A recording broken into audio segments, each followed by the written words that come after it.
नमस्कार भक्तों, चैनल पे आपका हार्दिक स्वागत है, अभिनंदन है। आज का वीडियो का जो विषय है वह बहुत ही सुंदर है। आप ये वीडियो पूरी देखिए। हमें लगता है ये वीडियो आप सबों के लिए बहुत ही लाभप्रद और उपयोगी होने वाली है। अगर ये वीडियो पूरी तरह देख लेंगे तो यकीन मानिए आपकी गरीबी मिटने से कोई रोक ही नहीं सकता है। आपके घर लक्ष्मी माता को आने से कोई रोक नहीं सकता। दीपावली और धनतेरस का दिन खास करके धन की देवी लक्ष्मी, कुबेर महाराज, देवताओं के वैद्य महाराज, धन्वंतरी तथा बुद्धि के स्वामी भगवान श्री गणेश की कृपा पाने का सबसे उत्तम और पवित्र दिन माना जाता है। वीडियो को ध्यान से देखिएगा, बहुत ही लाभप्रद जानकारी देने जा रहा हूँ। वैदिक पंचांग के मुताबिक यह त्यौहार हर वर्ष कार्तिक माह के कृष्ण पक्ष की त्रयोदशी तिथि को मनाया जाता है और इस वर्ष 2023 में दिन शुक्रवार को धन्वंतरी जयंती यानी धनतेरस मनाई जाएगी। इस वर्ष धनतेरस पूजा का शुभ मुहूर्त 10 नवंबर दिन शुक्रवार शाम 5:47 से शाम 7:43 तक रहेगा। वहीं पंचांग के अनुसार 10 नवंबर को दोपहर में 12:35 से प्रारंभ होकर अगले दिन यानी 11 नवंबर को दोपहर 1:57 तक रहेगी। ऐसा माना जाता है कि धनतेरस के दिन कुछ भी चल या अचल संपत्ति को खरीद कर आप लाते हैं तो उसका प्रभाव 13 गुना ज़्यादा बढ़ जाता है। इसलिए धनतेरस के दिन हम लोग कुछ न कुछ अवश्य खरीद कर अपने घर में लाते हैं। सबसे खास बात ये होती है कि इस दिन खरीदे गए वस्तु लंबे समय तक टिका रहता है। ऐसे में प्रायः हर व्यक्ति इस दिन जरूर खरीदारी करते ही हैं। पर अगर कुछ नहीं खरीद रहे हैं तो कम से कम इस दिन धनिया खरीद कर जरूर लाएं। एक मुट्ठी साबुत धनिया को खरीदना कोई मुश्किल का काम नहीं है, क्योंकि धनिया का संबंध धन की देवी माँ लक्ष्मी से होता है।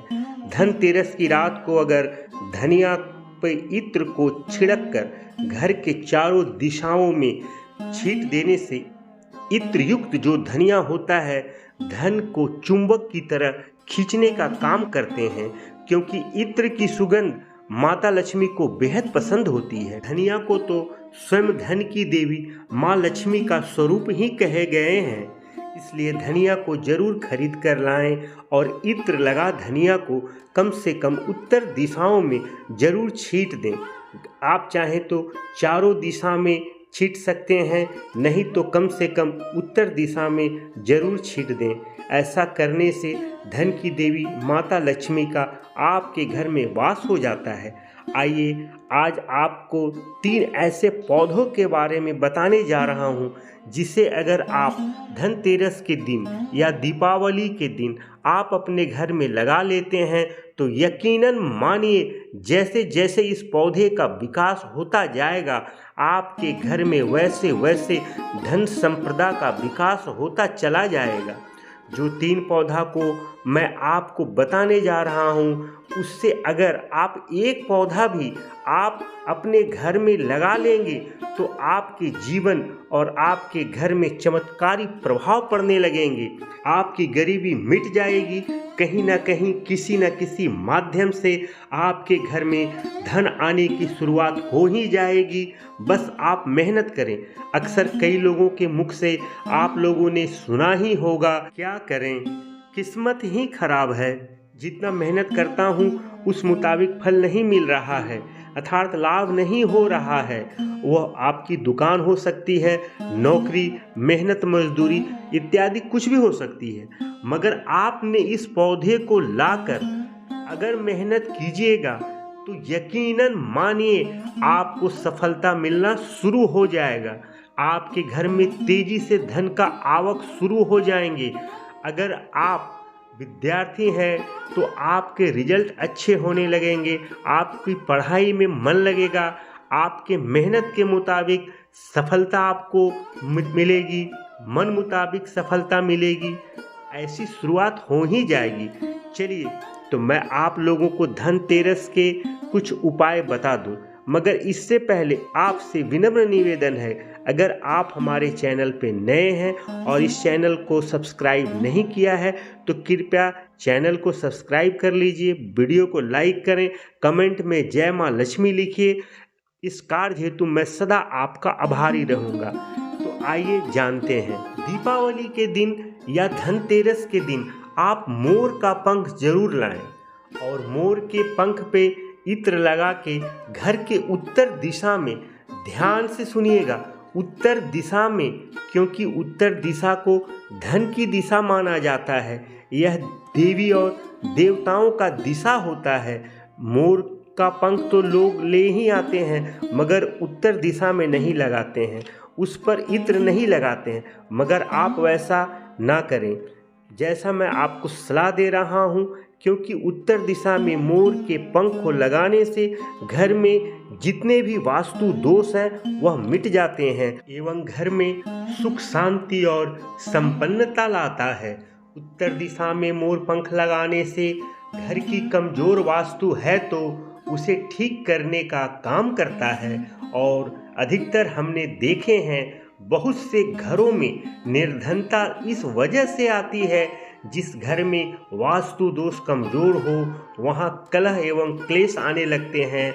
वहाँ पे रहने वाले लोग छोटी छोटी बातों को लेकर आपस में झगड़ते हैं और जिस घर में कलह हो, क्लेश हो, आपस में झगड़ा हो, उस घर में लक्ष्मी माता वास नहीं करती हैं। तो आप इस बात का विशेष ध्यान रखिएगा और यह उपाय आप जरूर कीजिएगा। चलिए एक और उपाय बताता हूँ। इस दिन आप 5 पीली कौड़ी को लाल कपड़े में बांधकर पैसों की गड्डियों के साथ जरूर रखें। बहुत से लोग धनतेरस के दिन धन रखने के सामान पर कौड़ी रखते हैं, क्योंकि ऐसा माना जाता है कौड़ी माँ लक्ष्मी की सगी बहन है, क्योंकि माँ लक्ष्मी भी समुद्र से निकली हैं और कौड़ी भी समुद्र से ही निकली हैं। कौड़ी में यह स्वाभाविक गुण होता है कि वह जिस स्थान पे कौड़ी हो उस स्थान पे माता लक्ष्मी को आना ही पड़ता है। ना चाहते हुए भी माता को आना ही पड़ता है, गरीबी को मिटाना ही पड़ता है और आपकी कोई भी कैसी भी तकलीफ हो उसे माता को मिटाना ही पड़ेगा, दूर करना ही पड़ेगा। अब मैं आपको इस वीडियो में वो 3 ऐसे पौधे के बारे में बताने जा रहा हूँ जिसका कुछ देर पहले मैंने बात की थी। अगर इन तीनों में से एक पौधा भी आप अपने घर में लगा लेंगे तो आपके घर में अन्न धन की बढ़ोतरी होनी शुरू हो जाएगी। तो पहला पौधा है विष्णु कमल। ऐसा माना जाता है जिस घर में विष्णु कमल लगा होता है उस घर में सभी प्रकार के भौतिक सुखों का वास होता है। विष्णु कमल धनतेरस के दिन घर में लगाना अति उत्तम माना जाता है। इस दिन जो विष्णु कमल होता है उसमें कुछ खास विशेषता होता है। इस दिन जो विष्णु कमल लगाया जाता है, जिस स्थान पे लगाया जाता है उस स्थान को सुरक्षा कवच से घेर लेती है, जिसकी वजह से कुलक्ष्मी, बुरी शक्तियाँ एवं तंत्र क्रिया का घर में नहीं प्रवेश करने देती है। यह कमल लगा होने के कारण ना चाहते हुए भी माँ लक्ष्मी को उस स्थान पे आना ही पड़ता है जिस स्थान पे यह विष्णु कमल लगा होता है, क्योंकि वहाँ पे भगवान विष्णु जी का वास हो जाता है। और जहाँ खुद भगवान विष्णु जी हों वहाँ तो माता लक्ष्मी को स्वतः खींची चली आना ही होता है, खींची चली आती है। धन की देवी माता लक्ष्मी होती हैं, पर धन कितना देना है और किसे कितना देना है इसका अधिकार सिर्फ भगवान विष्णु जी को ही होता है। जी हाँ, धन देने का अधिकार भगवान विष्णु जी को ही है। किसके किस्मत में कितना धन देना है यह तय सिर्फ भगवान विष्णु जी ही करते हैं, क्योंकि भगवान विष्णु जी ही सबका पालनहार हैं। इसलिए प्रत्येक मनुष्य को उसके कर्म के हिसाब से उसे उतना धन प्राप्त करवाते हैं। इसलिए अगर आप भगवान विष्णु जी को प्रसन्न करना चाहते हैं तो धनतेरस के दिन आप विष्णु कमल का पौधा अवश्य लगाएं। इससे भगवान विष्णु जी की बहुत प्रसन्न हो जाएंगे। बिना पूजा पाठ के वह सब सारे फल आपको प्राप्त होना शुरू हो जाएंगे जो पूजा पाठ करने से प्राप्त होते हैं। इसके बाद अगर आप चाहें तो लक्ष्मी कमल का भी पौधा को विष्णु कमल के पौधे के पास लगा दें, क्योंकि इस पौधे में माँ लक्ष्मी का स्वरूप और शक्तियाँ बसती है। यह भी विष्णु कमल के पौधे के ही तरह पवित्र पौधा माना जाता है।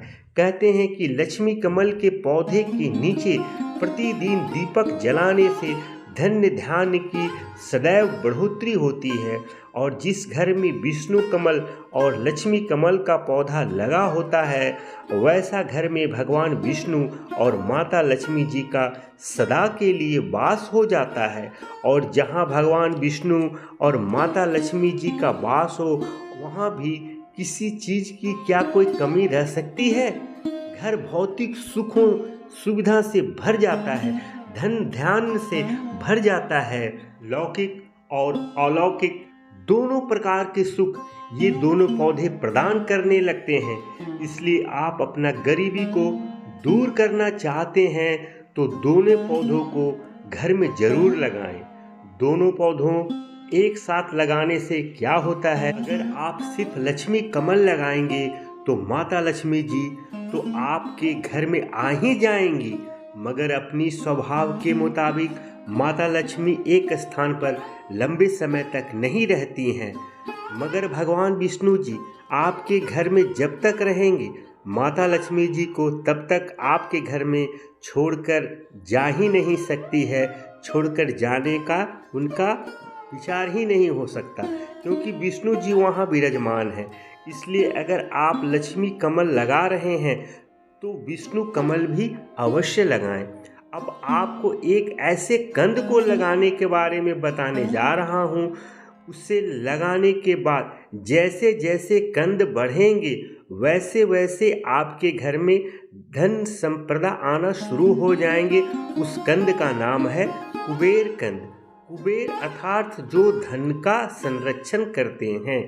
कुबेर जी महाराज को देवताओं के धन का कोषाध्यक्ष माना जाता है। धन का संरक्षण कुबेर महाराज ही करते हैं। तो कुबेर कंद आपको जंगलों में मिल जाएंगे।